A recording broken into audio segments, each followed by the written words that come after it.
Madam President, later today, President Jimmy Carter will arrive here at the Capitol for the last time. He will lie in state until Thursday in the Capitol Rotunda so that Americans can pay final respects to our nation's 39th president. Madam President, it's the great American story. How a man or woman can rise from humble origins to the highest levels of government or business or academia. And it was Jimmy Carter's story. Born in 1924 in Plains, Georgia, he grew up on a peanut farm in a house that had no running water or electricity.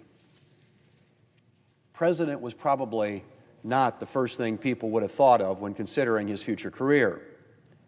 Most might have thought that he'd end up running the family farm, as indeed he did for a while.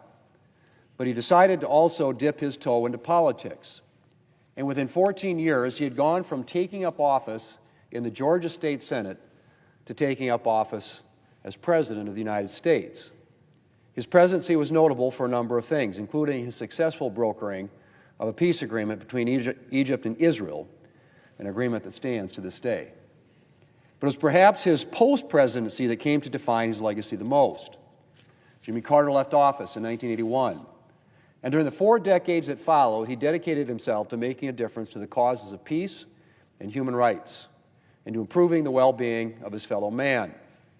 Together with his wife, Rosalind, he founded the Carter Center, which, among other things, works for the eradication of disease in some of the poorest areas of the globe. Among the center's successes is the almost total eradication of guinea worm disease, a painful and devastating tropical disease whose cases numbered in the millions at the time the Carter Center was beginning its work. Through the first 10 months of 2024, there were just 7 reported cases. An incredible legacy for anyone, but just part of President Carter's. President Carter is also known for his work with Habitat for Humanity to provide affordable housing for those in need. And I do mean his work. President Carter didn't just lend his name or image to Habitat. He built houses. He nailed it, drilled it, he installed toilets. Well into his 90s, you could find him in the hard hat on work sites participating like any other volunteer. In one early Habitat project he and Rosalind worked on in New York City, the former First Lady and the former President spent the week sleeping in the basement of a church with other volunteers. A characteristic example of unpretentiousness from a couple who lived all their lives in the modest house in Plains, Georgia, that they built long before the presidency. All told, the Carter Work Project at Habitat for Humanity has worked on 4,447 homes in 14 countries, including homes in Eagle Butte in my state of South Dakota, which the Carters worked on during a 1994 trip to our state. It is unknown how many more homes have been built by volunteers who came to know about Habitat for Humanity through President Jimmy Carter.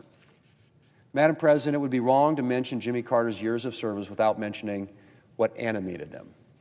Jimmy Carter saw his service as the natural outgrowth of his faith in Jesus Christ. One of the best ways to practice my faith as a Christian, he would say, is to participate in Habitat projects every year. His life was about putting his religious principles into practice, whether that was through Habitat for Humanity or through his other work.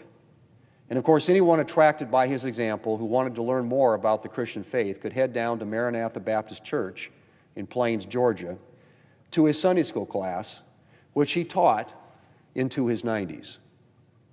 Madam President, I cannot close without mentioning Jimmy Carter's 77-year-long marriage to his beloved wife, Rosalind, who preceded him in death a year ago. And while I join all Americans in mourning the death of President Carter, I rejoice at the thought that he and Rosalind are again together before the face of their father. My thoughts and prayers are with the Carter's children, with Jack, Chip, Jeff, and Amy, and with their grandchildren and great-grandchildren. And I look forward to paying my respects to this public servant later today. Madam President, I yield the floor, and I suggest the absence of a quorum.